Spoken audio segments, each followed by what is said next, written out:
In this video, we're going to show you how to install the front number plate, but also as a bonus, we're going to show you the usage of sticker off for removing excess glue from a previous decal install. This is a 2013 Honda front number plate.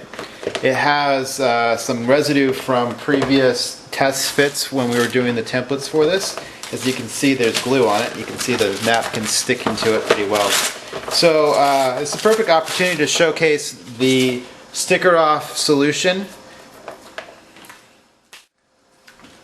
Sticker off is offered in our application kit. When you buy the application kit, you get a bottle of sticker off, a bottle of sticker on, our application squeegee stiff, and the felt professional grade squeegee. This is $14.95 on our store. It comes with instructions as well. So to use the sticker off, it's one of those things where you're not going to get instant gratification. It's VOC, low VOC. It's somewhat healthy compared to using contact cleaner or brake cleaner. So, and I can touch it with my hands. So what I do is I just pour this stuff on the finish, and it feels a little oily, and it doesn't dry out like a high solvent solution would. Just get it all over the place where you can see the glue. Helps to have good lighting so you can see the reflection of the glue puddles. What we're going to do is let this sit for about 5 minutes, and when we come back to it, the glue will have dissolved and we can wipe it away. Okay, so it's been about 5 minutes and I've let the sticker off solution soak on the leftover adhesive from the previous decal. Again, you can buy the sticker off on our web store for about, I don't know, it's about $5 on our web store, or you can buy the whole kit, which includes the application fluid sticker on and the sticker off remover, as well as one of these stiff squeegees and one of these professional application squeegees and instruction sheets. So with this stiff squeegee, it works pretty well as a scraper. And what you're going to need is some disposable paper towels, and start at any point.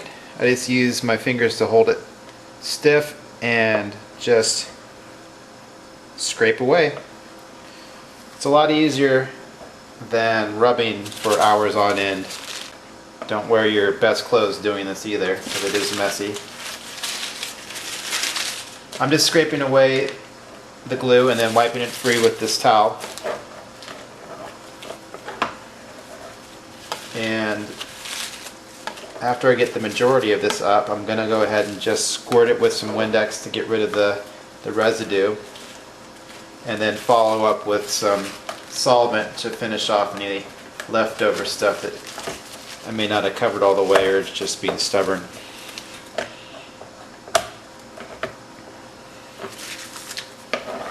Okay, that's good. Okay, this is just plain old Windex.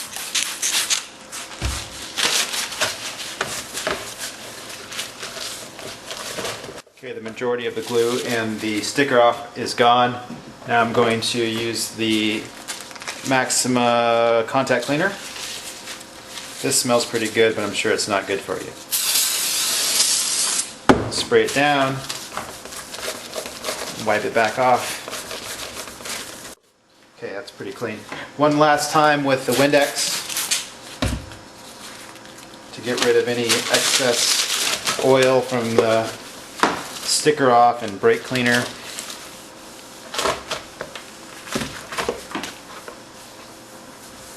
Perfect. So that's a pretty clean front number plate. Didn't have to scratch it. Didn't have to spend hours on end cleaning it, and pretty painless. Okay, with any decal, I like to do a preliminary fit. This is with the liner still on it, just to get a feel for how this decal will lay down. That way there's no surprises later on. We've inlined the graphic enough so that you should have a pretty good reveal, about an 1/8 inch reveal around the decal. and that you can use as a basis for centering the decal. First things first, remove the liner, spray the plate, and spray the back of the decal. And then, I'll flip it upside down here so you can kind of see what's going on, is just roughly line it up, trying to make it centered. And that looks good to me. So we're going to go back to using the hair dryer, or the heat gun. It looks like a hair dryer.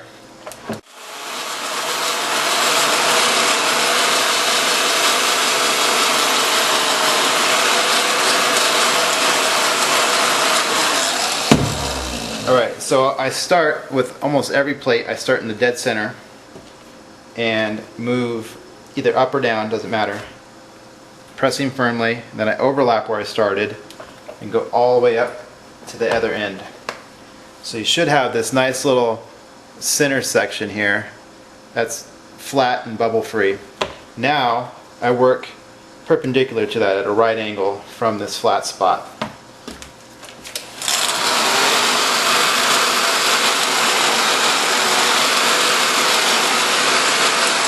I just work on one side at a time because when you get it warm it likes to set. And I'm just overlapping as I go. It's just a system of overlaps. That way you don't trap any air or water in between your strokes. I'm going to flip it around. I'm going to do this side right here, heat it up. Sometimes if you take a long time on this side you want to peel it back up to about where you have that flat spot, maybe re-wet it. Let it go back down and then heat it up again.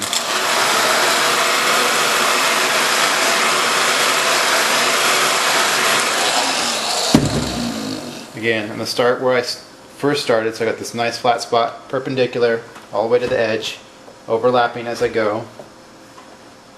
That was like 3 strokes to that, and another 2 or 3 on this side. And then, here's an example.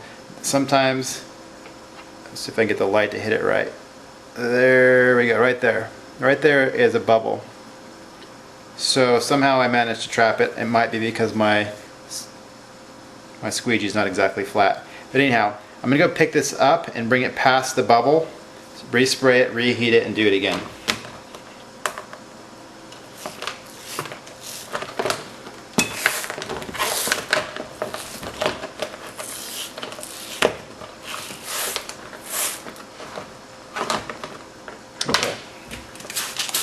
Usually after you've done the whole glue removal process, the solvents in the contact cleaner seem to react quicker with the glue, and the bond is much quicker. You notice that I had a struggle to pull that up. Normally on new plastic that would be pretty quick.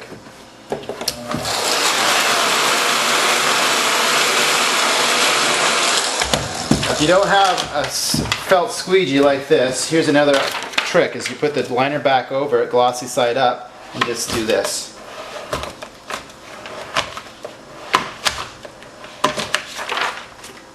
And now that bubble's gone.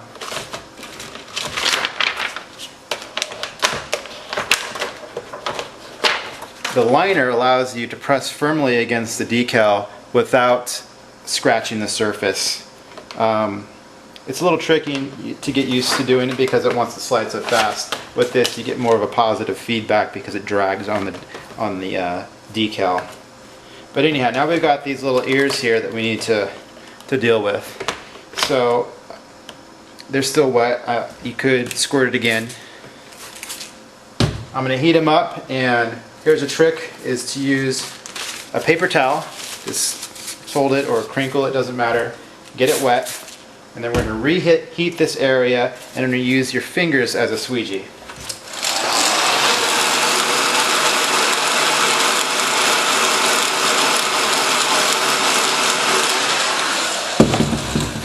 Okay, so I'm going to start in the middle of the ridge right here and go all the way out to the edge, and then overlap and all the way back, and then just kind of work forward a little bit more, about a ½ inch, to get into this dimple, and then back, and then just finish it off.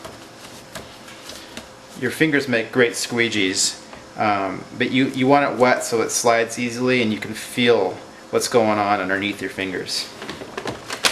Same thing for this side.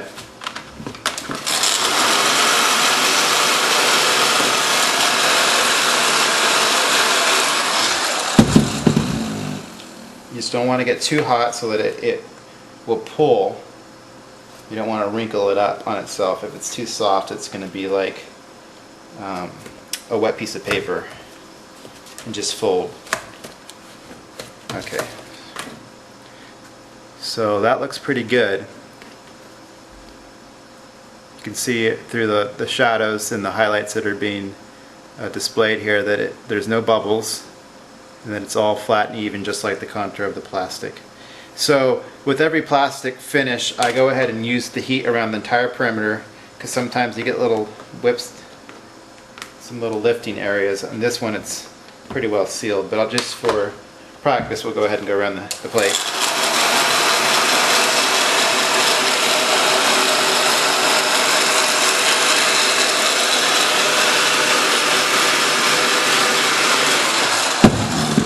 Then take your wet towel, just wipe around the edge using firm pressure with your fingers all the way around. Okay, and the last thing, the last tip here is sometimes, no matter how hard you are, how careful you are, you'll scratch the gloss finish on the decals. This wool sometimes gets a little brittle. Sometimes you skip or you use this directly on the plastic. So if you use the heat gun with some concentrated heat, you can actually see those fine scratches disappear right before your eyes. So I'm going to go ahead and do that. First, just do a quick little wipe down so you can see streaks versus scratches.